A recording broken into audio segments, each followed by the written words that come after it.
నిర్మల్ జిల్లా లోకేశ్వరం మండలం కేంద్రంలో 2 ఆర్టీసీ బస్టాండ్లు ఉన్న కనీస మౌలిక సదుపాయాలు కరువయ్యాయి. ఇటీవల కురిసిన వర్షానికి కొత్త బస్టాండ్ వర్షం నీటితో నిండిపోయి చెరువులా కనిపిస్తోంది. బస్టాండ్ ఆవరణలో చెత్త కుప్పలు దర్శనమిస్తాయి. టాయిలెట్స్ లేక ప్రయాణికులు ఇబ్బందులు పడుతున్నారు.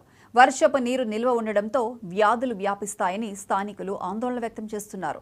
బస్టాండ్లో లైట్లు, ఫ్యాన్స్, తాగునీటి వంటి కనీస సదుపాయాలు కూడా లేకపోవడంతో ప్రయాణికులు పలు ఇబ్బందులు పడుతున్నారు.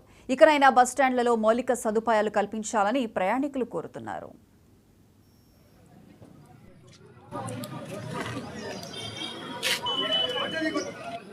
మా దగ్గర ఈ లోకేశ్వర గ్రామంలోని 2 ఆర్టీసీ బస్టాండ్లు ఉన్నాయి. అక్కడ పాత ఓల్డ్ బస్టాండ్లో అక్కడ యూరిన్ టాయిలెట్స్ కూడా లేవు. ఇక్కడికి వచ్చే ప్రయాణికులకు చాలా ఇబ్బందికరంగా ఉంది. అట్లాగే మా దగ్గర ఇక్కడ లోకేశ్వరంలోని న్యూ బస్టాండ్ ఉంది. ఇక్కడ ఆర్టీసీ వాళ్ళు సరౌండ్ మొత్తం కాంపౌండ్ వాల్ నిర్మించడం జరిగింది.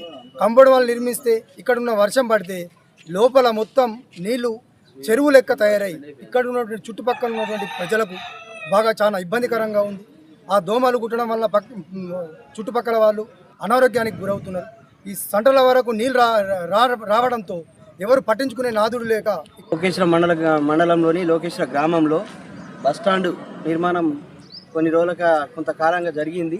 దానికి సంబంధించి ఇక్కడ కాంపౌండ్ వాల్ కూడా మొన్న రీసెంట్గా కట్టారు. కానీ దానికి సంబంధించిన వాటర్ పోవడానికి ఏ సోర్సెస్ లేకుండా డిపో వాళ్ళు పట్టించుకోవట్లేదు.